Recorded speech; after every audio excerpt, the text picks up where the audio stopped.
When I was in high school, I had a really good friend who lived next door to a house that was always up for sale.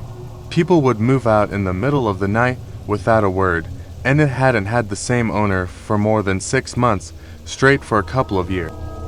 One night, we were really bored and he suggested we go explore the house next door since it had sat empty for a while.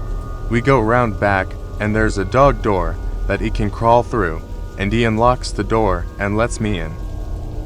The house itself is really unremarkable. It looked like it was built in maybe the 1950s and was a craftsman-style house in an older, nicer part of town. My friend's house was similarly built.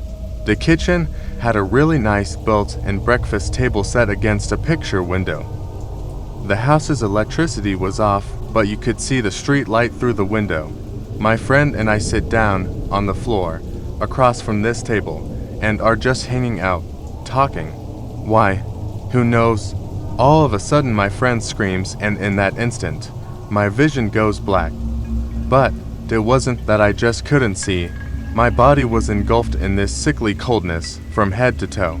I start screaming, and I feel my friend's hand grabbing mine and pulling me in some direction forcefully.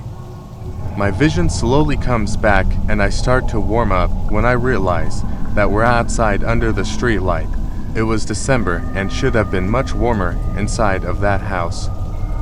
Finally, I look at my friend and he looks scared.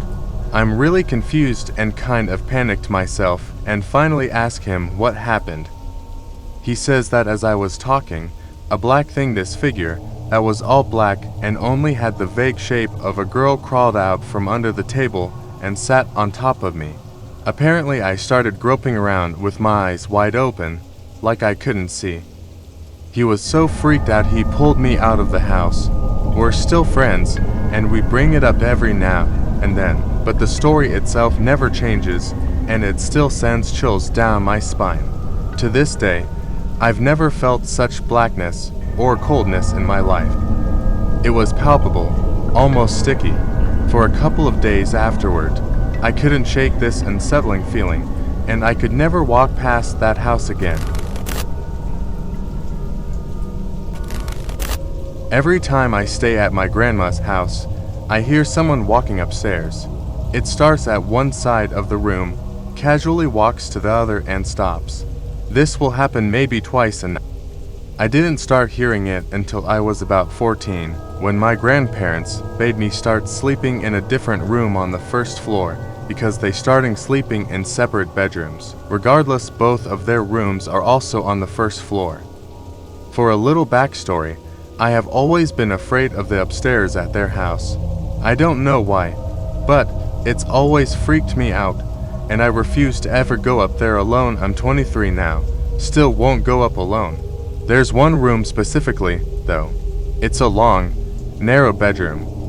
When you open the door, there are closets on your left and right, a bed placed roughly in the middle of the room, and a window on the far side opposite the door. I was told growing up by my grandparents that the sons of the previous owner claimed to see a gorilla come out of the closet at night, dance around the room, and go back into the closet. I thought nothing of this story until I had to start sleeping in the other room, the room located directly below the scary room upstairs. So, we all go to bed. All the lights in the house are off and I'm still awake, lying on the bed. Then I heard it. Thump, thump, thump. Starting at one end of the room upstairs. It got closer to me, passed right above me, and continued to the end of the room, where it stopped. I'm wide awake, terrified out of my mind. It was no question to me that I had heard footsteps. I was freaked out and went to my grandpa's room. I told him what I heard. He told me that the house is old and it creaks. But he turned the dining room light on for me, so I felt a little safer. I tried going back to sleep. Then it started again, this time from where it ended the first time, by the window upstairs. It walks over me again and stops when it reached the door. I thought it was over until 5 seconds later when I heard it coming down the stairs. 1, 2, 3, 4, 5. Silence as it reached the landing. Then 6, 7, 8, 9, 10. and silence again as it reached the first floor. I was frozen in shock.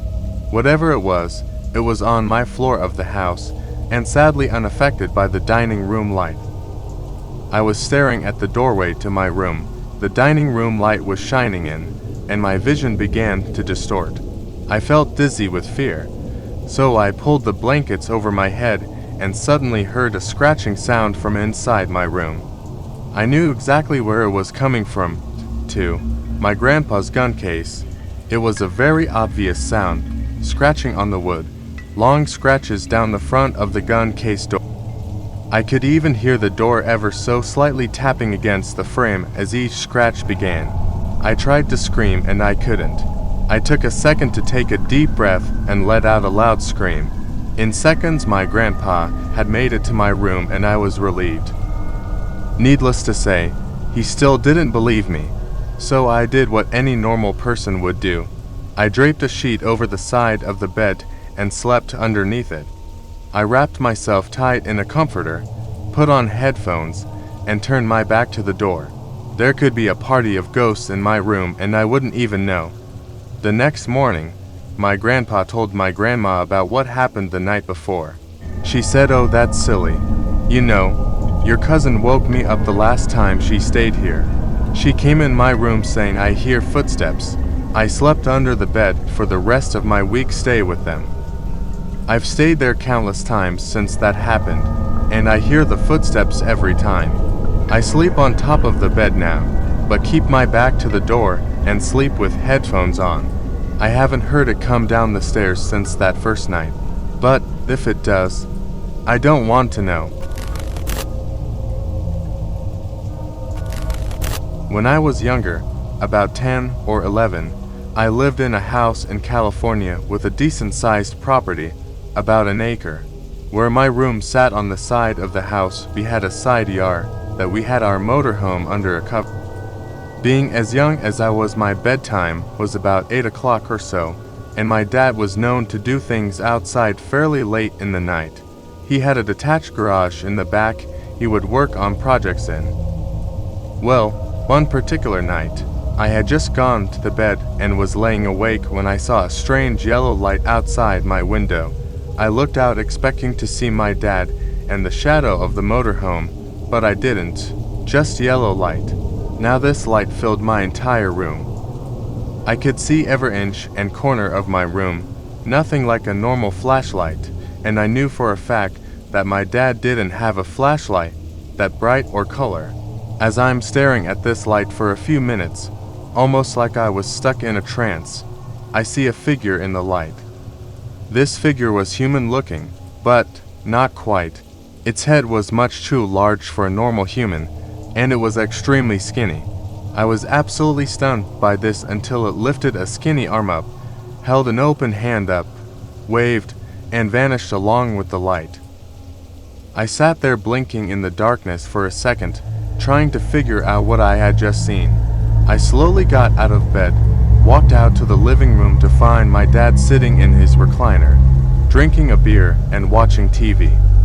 I stood there for a second and he looked over at me and asked me what was up. I asked him, "Dad, were you just out by the motorhome?" He says no and asked me why. I didn't know what to say. I didn't know what to think. I just kind of shook my head and went back to bed. I went out the next day and could not find any sign of anything I had seen the previous night. To this day I have no idea what I saw or what to think of it.